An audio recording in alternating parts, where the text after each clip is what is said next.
Hi, everyone. Welcome to Believe in Bills. Adam Benigni and Sal Maiorana of the Rochester Democrat and Chronicle is on location with us, One Bills Drive, where they've wrapped up the first regular season Wednesday practice.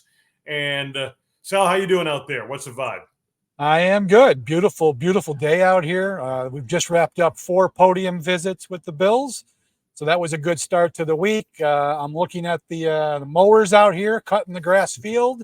So you might hear that in the background as they're coming right at me right now. But all good out here, Adam. Ready to go. I think, I've been on the air with you a lot through the years. I suspect you'll remain unfazed by all of it. Yeah, as he goes by right there. But I am unfazed. Yes, he turned. All right, so a lot of topics to hit today. 2024 season finally set to get going Sunday at home against the Arizona Cardinals. But I think not only in a football sense, far beyond football, in a human sense. I mean, we were both in Cincinnati that night when Damar Hamlin collapsed on the field, cardiac arrest. For him to come back and actually be named a starter for week one. And there are reasons behind that, but just take the football out of it for just a second. I was so moved by that when that news became official. Yeah, I was a little surprised because it was probably 5 or 6 minutes into McDermott's press conference. And somebody asked about Mike Edwards because we all kind of assumed that he's back to practice. And we thought that he would be the starting safety next to Taylor Rapp. And so he answered the question about Mike Edwards. And then somebody had the foresight to say, so who's starting? And he said, Damar Hamlin. And I was like, wow, that was a little bit of a surprise to me. Even though Hamlin has been playing with the first team for a lot of the summer because obviously Edwards and Bishop were out, but he had his own hamstring injury, so he had missed some time too. So I just kind of made the assumption they were going to go with the veteran Mike Adams, the guy they signed in free agency. And, he's had about a week and a half, I guess, to get ready for this. But no, Damar Hamlin's the guy. And yeah, you're right, Adam. This is it's a great story. Everybody knows about his incident and the comeback that he's made. It's been quite a journey. Last year he got into, I think it was 7 games, counting the playoff, but he didn't really play any on defense. It was very little, mostly special teams. And, he's going into his 4th year, Adam, and I really wasn't expecting a whole lot from Hamlin. I thought he would be the 4th safety who would only play special teams if he was even active. And here he's going to start week 1 against the Cardinals. Pretty cool. Yeah, absolutely. I mean, I just the human aspect of that story, and as it translates to football, the way he dealt with his recovery, the good he did in terms of raising CPR awareness and the need for AEDs and that sort of thing off of the field, the way he was able to get himself back into a playing mode last year and to kind of stick with it, and kind of the grit and determination that he's shown in overcoming just what seemed to be the most impossible of situations to be back onto the field. So second guessing him, he's proven that it's not a good thing to do, what he's capable of. And I think as we translate now to a football aspect of this conversation, I mean, there's a lot of speculation that, they're vulnerable at the safety position. There's no question, especially given who they're moving on from. But I do think it is important to note that prior to that night in Cincinnati, I mean, Damar Hamlin does have starting experience in the National Football League. He does. I think he started, I want to say 11 games in 22 because Micah Hyde was out since I think he got hurt in week 2 and he was done for the year. So he had plenty. That was his 2nd season in the league, and he had plenty of runway to get used to that defense, and he became, a pretty good player for them. He held it down, and then, the unfortunate incident in Cincinnati completely derailed his career. Last year, obviously, it was a great story that he was able to get back. He got back for the OTAs, in fact, slowly but surely through training camp. He built himself up, but we all knew that he wasn't going to play much last year. Hyde and Poyer were still locked in. Taylor Rapp was on the team. He was going to be in a very, very secondary role, and that's exactly what happened. So this year, again, it seemed like it was a similar track for him, but he's also had the year now. It's been, 18 months, actually more than that, 19 months since the incident. So he's had plenty of time to put it in his rearview mirror, and I think it really is all about football. He's perfectly confident in his body, in the fact that he is healthy, and that was a completely fluky situation that had nothing to do with his actual, his actual health, or his health history at least. And I think it's all about football now. And since he's been able to concentrate on the game and on his role, I think that's why he's been able to ascend to this position where he's going to start Sunday afternoon. Yeah, it's a great story. But now let's put it in perspective from a football and really a strategic standpoint. I mean, we've talked about it at length. I think they're vulnerable in the middle of the field on defense. Yeah. And then you roll the Matt Milano situation and that injury into it. And,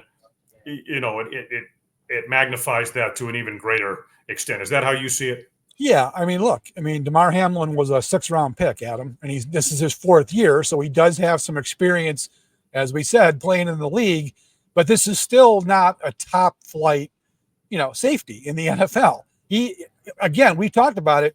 If Mike Edwards didn't get hurt, he's probably starting this game on Sunday. He's probably starting all year, in fact.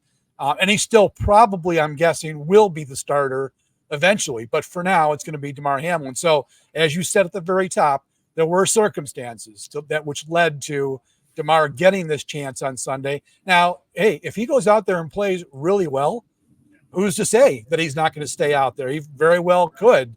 But if there's any bit of a hiccup or any type of struggle, I think they would like to get the guy that they invested in, Mike Edwards, back on the field. And obviously Cole Bishop, they'd like to continue training him because he's the future. Damar Hamlin's contract is up, and I'd be surprised really at this point if they brought him back. They probably could because he'd be a cheap re-sign. But let's face it, Cole Bishop was drafted to be the future, and it's going to be his position after Mike Edwards probably plays his 1 year and leaves. Yeah, good perspective, Sal, and excellent context on that. Let's talk about the defense in general, and Sean McDermott confirming that new defensive coordinator, Bobby Babich, is going to call it. I think that we all expected it maybe to get to that point at some point, but you know what, Sal, I like it. Sean McDermott's an excellent defensive coach. I mean, in some respects, could argue he's a better coordinator than a head coach. But at the same time, I like the fact that he's taking that off his plate. He'll obviously, I think, still have a finger or two on the steering wheel as a defensive head coach. I think it's important to point that out. But from a game management perspective, I think you and I touched on this earlier. We were both in favor of the fact, turn it over to Babich right away. He's ready for this. We feel like he is. And, whatever transition there is, get right to it, because I think in the end they'll be better for it. Yeah, we did. We're on the same page here. I thought that Sean did a fine job last year. It's his defense. He knows how to call it, but I do think he had too much on his plate. I think he realized that. And, Adam, it would have been different maybe if he had gone outside the building to fill the defensive coordinator position, and he might have told the guy, look, I want you as my coordinator, but I still want to call the defense. I'll get you up to speed and you can take over whatever in a year or two. Bobby Babich has been here since 2017. He was on Sean's original coaching staff. They've got great rapport. Nobody knows the defense better than Bobby Babich outside of Sean McDermott. So I think he's perfectly comfortable, putting that on Babich's plate. Also, remember, Babich has coached in the secondary. He's coached the linebackers. He really knows. He hasn't coached defensive line, but he knows what he's doing. He knows how it all fits together. And I think he's going to do an excellent job. I think Bobby Babich, I think he's got a great future in the league, Adam, and he's got the type of personality too that you could see him one day being a head coach. And this is just the next step in that progression. And I really think Sean McDermott probably understands that and probably is perfectly willing to give this guy the opportunity to start that process to the next step. To put his signature on it, as Sean McDermott used those exact words today. In the meantime, I think this gives McDermott a much better opportunity to take that off his plate for even more involvement and maybe eventually in the execution of better in-the-moment game day decisions. I think that's true in just kind of obvious practical terms, right? But it's been a shortcoming of Sean's in the past. Yeah, absolutely. I think Sean trusts him implicitly. And that's a big part of this. And he's also got, good guys on his staff too that he trusts that, Bobby Babich will be able to lean on. And just like it was with Leslie Frazier, Adam, McDermott's going to have his fingerprint on this thing, right? I mean, it's not going to be Bobby Babich game planning by himself and then out there calling the plays by himself. McDermott's going to have input. There's going to be a situation where he's going to want to blitz, for instance, and Sean's going to say, wait a minute, he'll be on the headset and say, no, we're not going to do, that's going to happen. But by and large, I think it's going to be Bobby's to call. And again, as we said, I think McDermott trusts him, and I think this is definitely the right move for the defense. Yeah, I agree with you. And Sean said as much today. I think he talked about there are natural sort of disagreements. He called it human nature, but during the course of the offseason, I think he used the word alignment, that you want as much alignment in terms of how things are going to be called and what you're going to want to call in certain situations as possible. And obviously, there's so much on the line. McDermott feels comfortable that they've reached that point. So it's a good thing. Some other things that were said today that kind of struck me in listening to Josh Allen, and I think this speaks to a lot of what we realize about this team and what's really interesting about this team. I don't want to belabor the point, but we've talked about how they've moved on from Stephon Diggs, for example. They're transitioning this roster. And to hear Josh, these are quotes, there's going to be some learning on the fly. He referenced the word trust or was asked about it. And he used the term blind faith. They haven't had as much game time in the preseason. I think he feels good about what they've accomplished in practice. But there's going to be a lot of firsts with some new pieces in place. There's a learning curve aspect to what's going to go on early in the season here, and I think that starts Sunday against the Cardinals. Yeah, absolutely. Look, this is as we've talked about many times, he's only completed passes to Khalil Shakir in a regular season game in the wide receiver core. So there's going to be a feeling out process. McDermott talked today about how Curtis Samuel will be a key guy in the offense because he has that diversified skill set. They can use him in a lot of different areas on the field. I think it's the same thing with Khalil Shakir. I think they can move him all over the formation, and it's going to be very diverse in what they can do.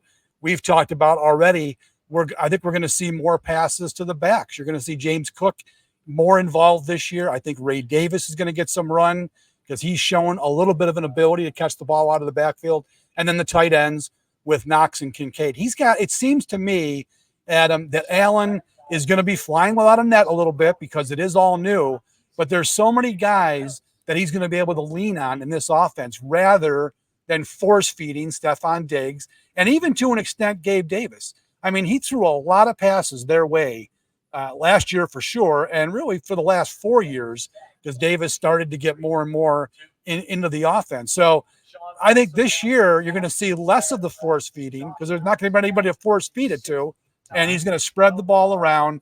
And ultimately, I think that'll be a good thing for the Bills' offense. Yeah, I think that's, like I said, there may be, whether it's timing or familiarity in game and those types of things, but I think with the talent they have and the variety of skill sets they have in that receiving core, I mean, you put yourself in an opposing defensive coordinator's shoes. I mean, there's a lot to account for, especially when you factor in Dalton Kincaid at tight end and what Knox can bring to the table, assuming he stays healthy. I mean, there's a lot to cover when you're looking at the Bills offense, not to mention the versatility they have coming out of the backfield and who they have at quarterback.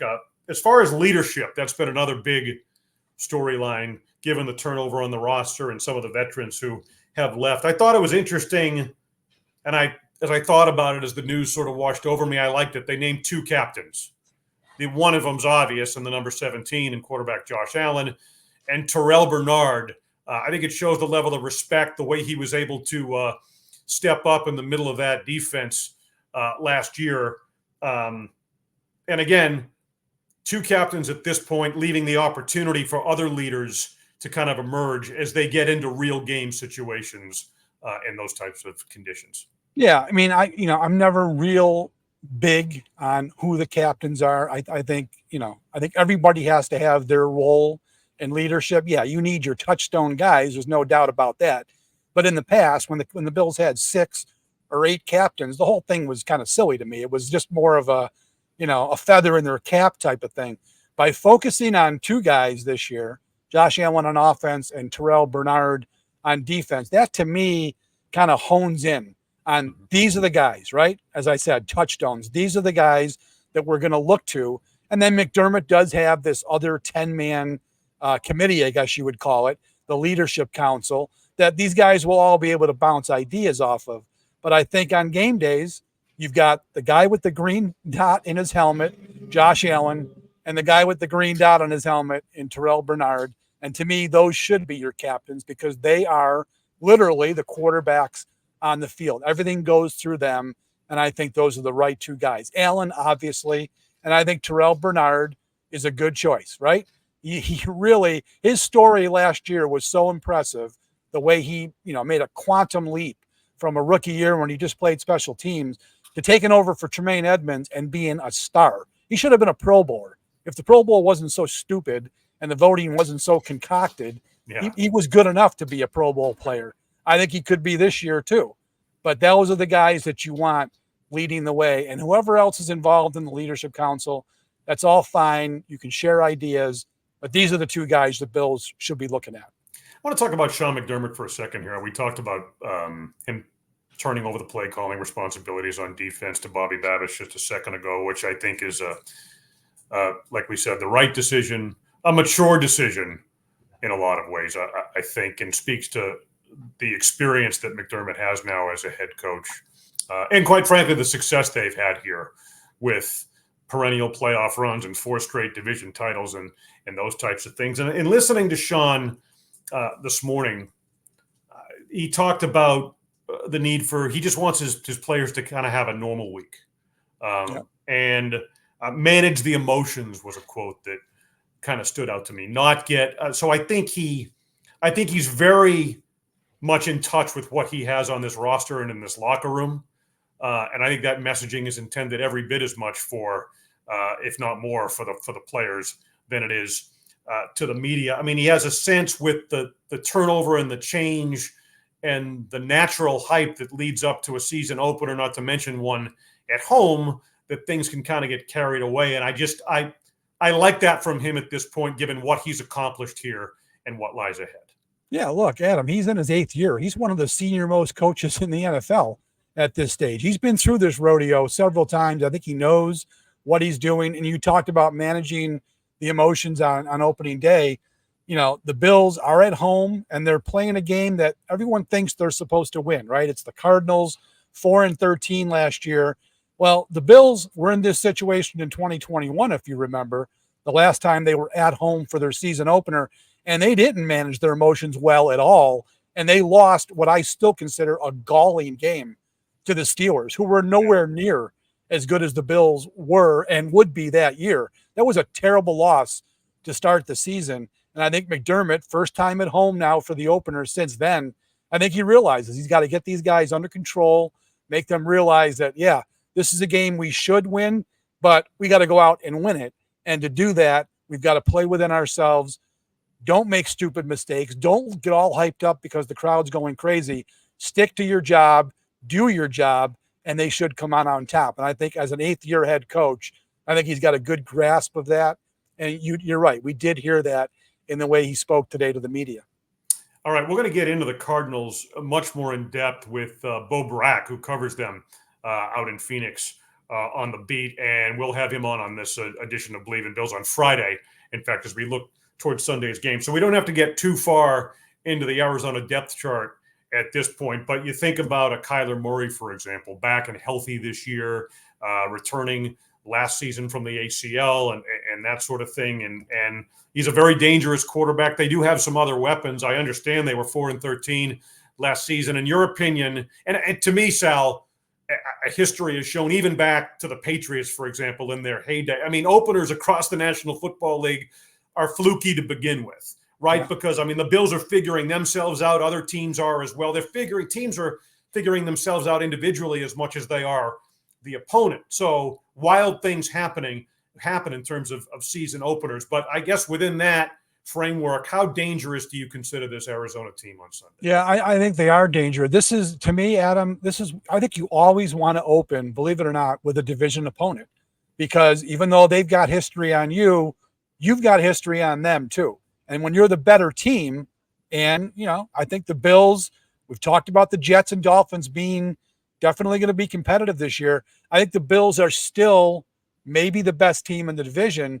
I think you'd rather be playing in a division opponent because that gets your focus immediately because they're big games when you're in the division, but you also know the personnel. When you're playing a team like Arizona, they haven't seen these guys since 2020, the famous Hail Murray game. Mm-hmm. So they don't have a great book on this team. This is a second-year head coach who they've never faced as a head coach before. There's a lot of variables, unknown variables, I should say, that make this game a little bit tricky. Are the Bills the better team? Yeah, I would be comfortable in saying that they are, but there's also some danger because you're not quite sure what the Cardinals are going to do. You don't know the personnel as well as you would know even an AFC team, Adam. I mean, the fact that they're playing an NFC team that was 4-13 is a little bit scary. And the Bills better play well. No, there's no fan out there that should think the Bills are going to run on that field and blow this team out. I think it's going to be a big surprise if that happens. It's going to be a tough game.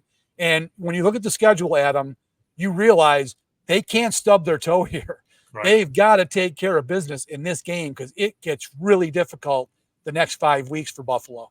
Yeah, a lot of unknowns and variables, and in particular the roster turnover for Buffalo and what they have to prepare for, the knowns and the unknowns as far as the Arizona Cardinals. Again, much more on the opponent and the specifics of the matchup on Friday.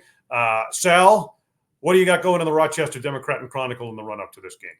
Well, I wrote about the Damar Hamlin story today, so that should be online right now. I'm going to write about Von Miller.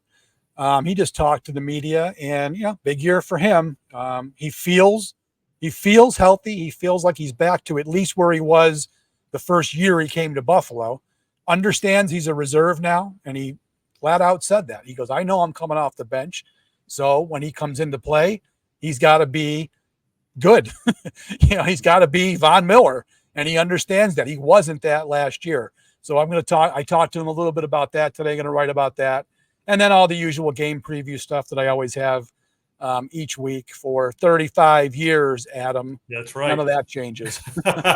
Number 28 for me, we're going to be starting up on Monday night with Sports Talk Live Buffalo. New set this year, a lot of new bells and whistles on the show. Going to be with John Scott, Vic Carucci, Jonathan Acosta, and Lindsey Moppert. Most importantly, a new time, 7 p.m. as opposed to 7:30 on Monday night. So looking forward to finally getting it going for real. For Sal Maiorana at One Bills Drive, I am Adam Benigni in Amherst. This is Believe in Bills. Thanks for being with us.